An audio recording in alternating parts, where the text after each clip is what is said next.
The past year or so has been a somewhat cathartic experience for long-awaited games, especially considering the number of disappointments in 2022. However, 2023 was also a year that titles thought to be vaporware finally emerged. Nearly 9 years and 2 studios later, Dead Island 2 finally released and offered some good old hack-and-slash zombie slaying experience.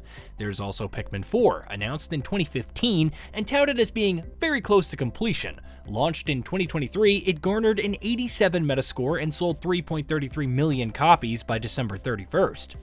The past month hasn't been nearly as kind for such titles. Suicide Squad Kill the Justice League is a culmination of years of rumors and reports emerging as another tedious live service looter shooter averaging a little over 2,000 daily players on Steam. At least they're adding the Joker in March. Then, there's Skull and Bones. Where do we even begin?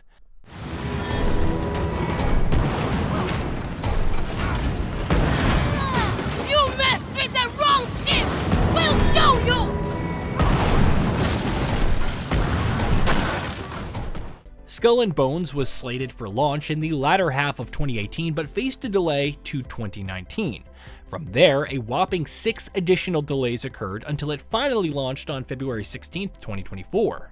From development on Xbox One, PC, and PS4 to finally arriving on an entire generation and a dead Google Stadia later, it's received lukewarm reviews. Granted, only 18 critics have weighed in per open critic, and some positive impressions are certainly out there, just like some enjoy playing the game.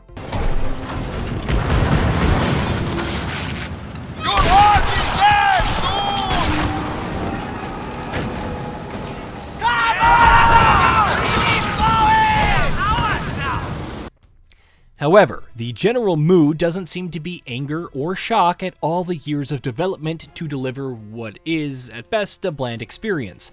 If anything, claiming it to be a quadruple A title that justifies its $70 price tag probably elicited more outrage. Much like the game, the consensus feels like one big meh. It's crazy due to the reportedly chaotic nature of development. Senior staff members came and went. The original version saw several reboots and setting changes. At one point, it reportedly played more like a land-based survival game. As of July 2021, sources told Kotaku's Ethan Gach that the project had cost over $120 million to develop.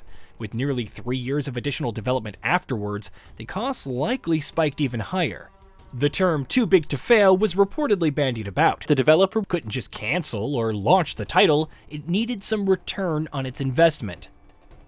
Perhaps it expected a live service juggernaut providing years of reoccurring revenue, just like the many cancelled Battle Royale games it reportedly had in development. The greatest irony is that despite the amount of time and effort invested, it's now available at a time when live service games are more reviled than revered. Is this a consequence of not chasing trends fast enough?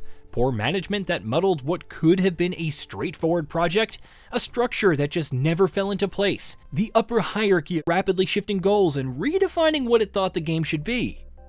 Well, maybe it's all of the above. The current version could be assembled from existing assets and systems with everything coming together in the past few years, which would line up with the developer proclaiming a new vision in September of 2020. However, here's another possible issue on top of everything else. It was probably meant for mobile at some point. That just shows them not to mess with us! This will be written in their hearts forever! They'll tremble! Captain, we cannot carry that much!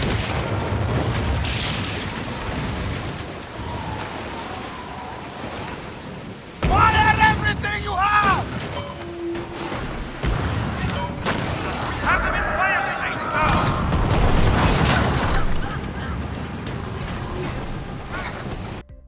I mean, all the signs are there. The starting screen tells you to press a button to rule the high seas, which could have easily been tap the screen to rule the high seas. The constant annoying pop-ups that cover your screen and inventory, informing you of cutthroat cargo, legendary heist, and hostile takeover opportunities. The multitudes of resources and currencies. The timers on the endgame manufactories, which encourage checking in every few hours to maximize earnings. The tedious amounts of sailing that an auto-sail option would have probably mitigated.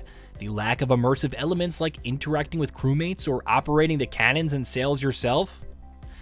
There have been no reports or official confirmation of Skull and Bones ever being in development for mobile devices.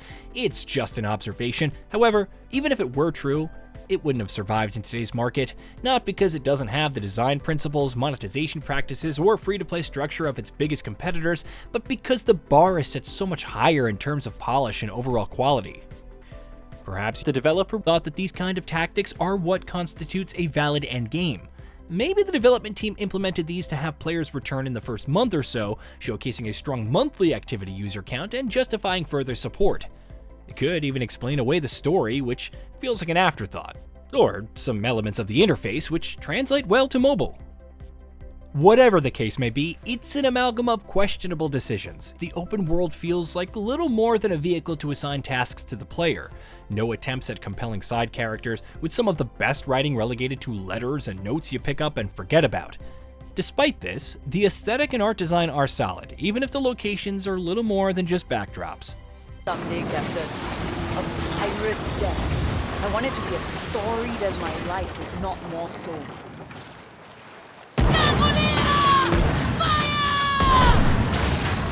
Everyone on deck to battle station!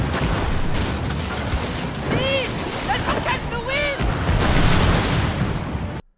The gameplay may be simple, with some of the most repetitive objectives available, but combat and sailing feel decent and even fun sometimes. It's like there are 2 or 3 versions pulling in multiple directions, trying desperately to make something but never being allowed to succeed, much less combine into one cohesive package. Skull and Bones probably could have became something more in the right direction. It's difficult to say whether removing the live service elements would allow it to thrive, since extensive work is needed to expand on what's currently there. As is usually the case, Skull and Bones could introduce some compelling stories, maybe revamp the gameplay from the ground up and turn it into an immersive experience. We've seen these overhauls before, from Ghost Recon Breakpoint, The Division, Rainbow Six Siege. However, it's the game's soul which presents the biggest challenge. It isn't quite a realistic ship combat game, nor does it fully jump the shark and embrace fantasy. The live service elements aren't the draw, but neither is anything else. Skull and Bones is a title pretending to capture the freedom and conflict that defined the golden age of piracy, yet delivering an uninspired and ultimately inconsequential experience. While it will likely be forgotten in a few months, if even that, it won't even be remembered as the biggest live service flop of February, and that is truly tragic. Hey, did you know that we at GamingBolt upload new videos every day? Stick around, drop a like, subscribe, and hit that bell, and let us know what kind of content you'd like to see in the future with a comment below.